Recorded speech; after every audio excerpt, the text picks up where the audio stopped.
So what exactly happened? How did she get to where we are right now? Why am I even talking about this?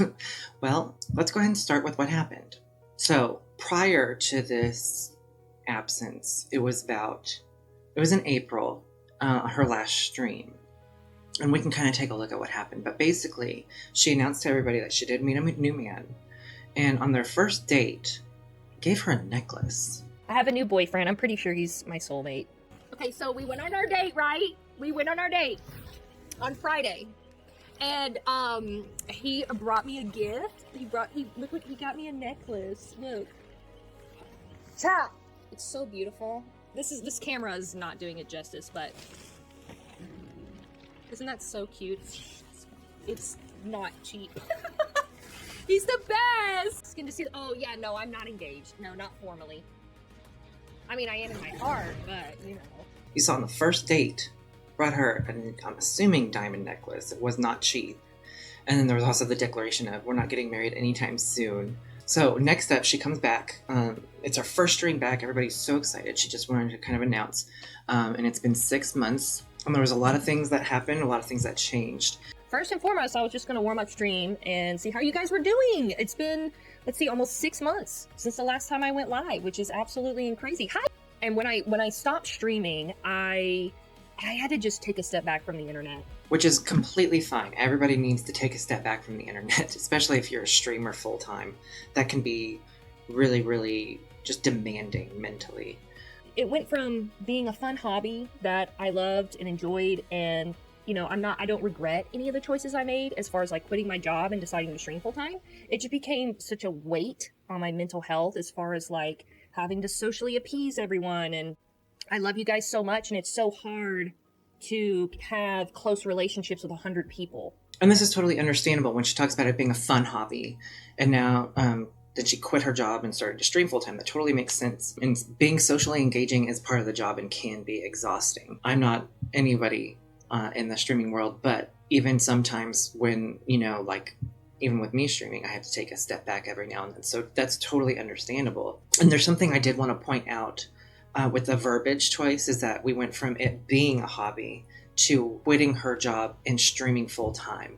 What that there's some underlying verbiage that's missing from that statement, and that would be that streaming is now her full-time job. I think it's important that we distinguish that, because when something is your job, then it's no longer just like a hobby that you're trying to do and you find self-fulfillment and self-enjoyment out of. It does involve doing things that you may not want to do because it is in fact a job. And I think that's important to note. Also, totally understandable that it may be a regrettable decision. In my opinion, I don't think she regrets turning this and streaming from a hobby into a job. But I do think there might be some like resentment, maybe, in my opinion. People all of the time turn hobbies into jobs and regret it. So I completely understand needing to take a step back, getting some R&R, and especially with the money that she was making, she was definitely able to take a step back for a while. You are preaching to the gospel right now, Lisa. This is the introduction to when she starts talking about her grandmother's death back in 2022, which is kind of like the kicker to, or the jumpstart to her kind of doing a lot of introspection and thinking about her faith. But I had to put the little beginning of the clip because it was preaching to the gospel, is what she said, which you can take, in my opinion, it felt like kind of a Freudian slip. Take with it how you will. But it's different that she said preaching to the gospel instead of preaching to the choir, or sometimes people will slip it up and make it funny by like saying preaching to the congregation because it's like what you're supposed to do. But I just thought it was weird. There's some things we're going to talk about as far as like what stream is at, the transformation that's happened in my life spiritually. And part of that came from the death of my grandmother back in 2022. It shook me up to my core. After the death of her grandmother, she started having more introspection. And then June in last year, she had a Resident Evil 2 stream. And I was there for a few of them. I remember the Claire cosplay. But I wasn't there for the breakdown that she's about to discuss. Really started? I don't know if you guys remember this time, but not this past June, like not 4 months ago, the last June. I distinctly remember the stream. I don't know if you guys remember it. I had just finished playing Resident Evil. I don't know which one. And I had to have a talk with everyone. And I was like, guys, something has to change. I had a moment. I like cried on stream. I was not feeling good about it. And I was like, something has to change. I feel so, I just like wasn't happy with what I was doing, you know? And so let me make it very clear that I've always loved and appreciated how much you guys have come in and been like, Sally, you're live. You make my day. You make my day better. I'm so glad you're here. I needed this energy. All of that really did mean the world to me. But there was something missing in what I was doing. And for me, that was eternal purpose. So we're going to be hearing about eternal purpose and eternal weight throughout this portion of the doc. We're going to be hearing about how she felt that what she was doing did not merit any glory or any eternal purpose, which the eternal purpose thing is in reference into the Bible. It talks about Paul's journey in the Bible. It kind of reminds me of a story that I heard when I was in like youth group at church. I remember this story so well because it's all about perspective. And I think you can place that on anything that you do. The story, long story short, it's like there were these three guys with hammers and chisels and they were working on rocks, right?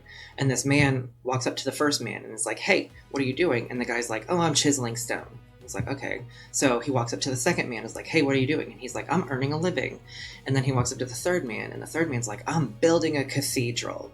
You know, like all three men were doing the same thing, but each one had a different perspective on what they were doing, or different perspective on what they were doing mattered. They were all doing the same thing. It's just the last one was like, I'm building it, because he saw the bigger picture. He saw the eternal purpose of what he was doing. In my opinion, that's something Sally could not see in her previous content, but now in her eyes, in my opinion, she's building the cathedral. As you know, I took a step back from streaming 6 months ago because I felt a deep unhappiness with what I was doing on stream. While I was, like I said, very glad that I was providing good content and making your day and providing a community where we can all come together and connect. So one thing I wanted to emphasize with this, when she's talking about now, like taking a step back, but she's selling these things short. She lists 3 things that I think are the keys of all content creators, which is providing good content, making everybody's day, and providing a community where everybody could come together. I'm like, those are like the 3 tenets of a great content creator and great streamer, and she had those. But it's my opinion that deep down she knows how hard she worked to get here, and now we're in a position that we can kind of ride that wave, even though it doesn't match any of the previous content that she's posted. It's just, I had to note this because it's crazy to me how she mentions she wasn't doing anything of purpose and then lists all of these things that content creators strive to become. I don't know. There was a deep, massive hole in me because I know that the stream and the work that I was doing was not filling my soul. It had no eternal purpose. And for those, I've kind of given glimpses over the years on stream that, you know, I am a Christian. I love God. I love God a lot. And it has been very difficult for me to stream in a secular space without making it like, you know, pushy, or like that was my all what my stream was about. I still wanted to appeal to the secular world, but still maintain my Christian morals and values.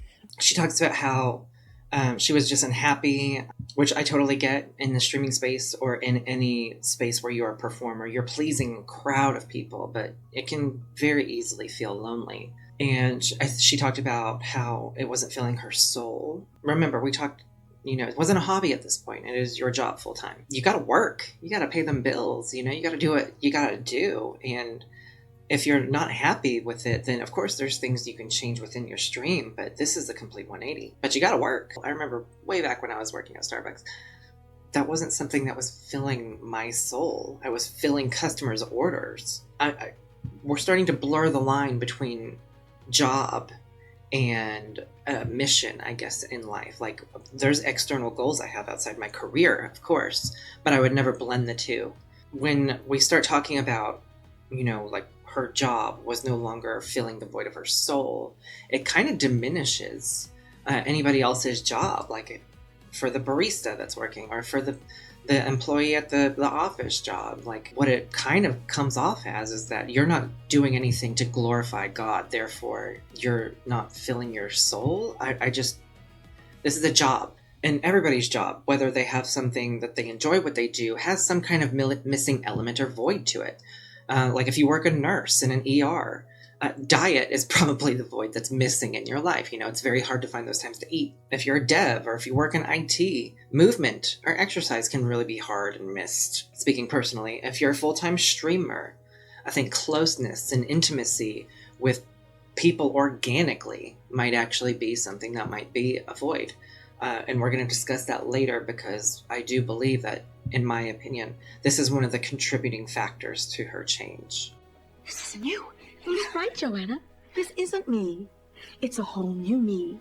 So there's nothing wrong with appealing to the secular and wanting to maintain Christian values. There's many streamers out there that do profess their faith while also maintaining a good space as far as whatever content they're creating. She did have the Christian tag in her streams for like the last year or so. So it wasn't some mystery that she was a Christian or that she was very declarative of her faith. We're mixing the two lines here between your job and what you're deciding is not glorification of God in your job. Which, I mean, again, that would be like me if I was working at Starbucks and decided to take this path while I was working at Starbucks, saying like, hey, instead of filling customers' orders, when they get to the register, I'm going to share the gospel. Like, I would be fired, because it's something completely different. That's not to say that, like, I could leave Starbucks and go do that job. I'm saying it's completely different altogether, which is kind of what I'm using to support my argument for changing the channel, is that you're doing something completely different. So it should be labeled completely different. And when I decided to quit my job and do streaming full time, which I don't regret, but I don't suggest for a lot of people, when you take your hobby and you make it your main source of income, you're naturally going to put a ton of pressure on yourself to perform. Which, I mean, that goes with any job, but totally understandable when it comes to the service industry, which is what streaming is. It's I try not to belittle content creation in any way, but it is a form of virtual panhandling. You are trying to do a talent in order to get money from people that you've never met before, which is kind of virtual panhandling. So you can put a lot of pressure on yourself, hoping that, the people are going to show up, your community is going to show up. So that's something that's kind of important to recognize. And then in thereof, it kind of puts a lot of pressure on your community to provide, and that's not fair. That's not fair for any of you guys. And I know it's not like I was like, you guys got to get, like, I never guilt trip anyone. I think I did a really good job on balancing, like, not putting it on you guys, but also like trying to encourage with incentives. This might be an internalized feeling that she felt, which again, streamers do put a lot of pressure on themselves. But I, for one, never felt the pressure that I had to give anything when I was in her streams. And furthermore, she is definitely right about her incentives. They were S tier. I'm talking, they were some of the best incentives I've ever seen in a stream. Yeah, they were expensive in some part, but people still showed up to pay them. I don't feel like that's any pressure, but there was just so much going on. It was like a party, and then you had like the SaaS pass. Just speaking me personally, after I ran into Sally's stream a couple of years ago and constantly was like watching all the time, I started trying to model my streams and my space after hers, because it was just such a joy to be in. I really, really wanted to model myself after that. So it was definitely a big inspiration. But at the end of the day, again, it still felt, I just wasn't happy with the way I've been doing things. And so that's why I had to take a step back 6 months ago. And I'm really glad I did. I took a step back from the internet as a whole. So totally understand that. That totally makes sense. I support anybody's journey in wanting to take some R&R, unplug, and just enjoy the world itself instead of being on the online bubble, which can be very, very depressing. Okay, so I had to take a step back, and I realized that I had come a very long way away from the Lord, and I have always been someone who loved God and believed in Jesus. I decided to believe in Jesus when I was 14. I got baptized at 18. And around that time, I was super on fire for God. I mean, you couldn't come up to me and I wouldn't find a way to bring, God into the situation. And just, over time, but I was still living in sin. I was still, fornicating. I was still smoking, drinking, doing things that are sinful. And just a side note, sin is when we miss the standard that God has set for us. Keep holding. I know what you're looking at, Mary. And Jesus does too.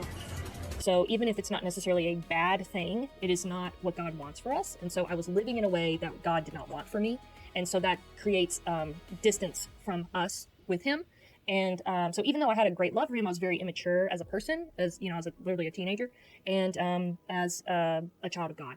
And so when I had my son, I just kind of got consumed with the world.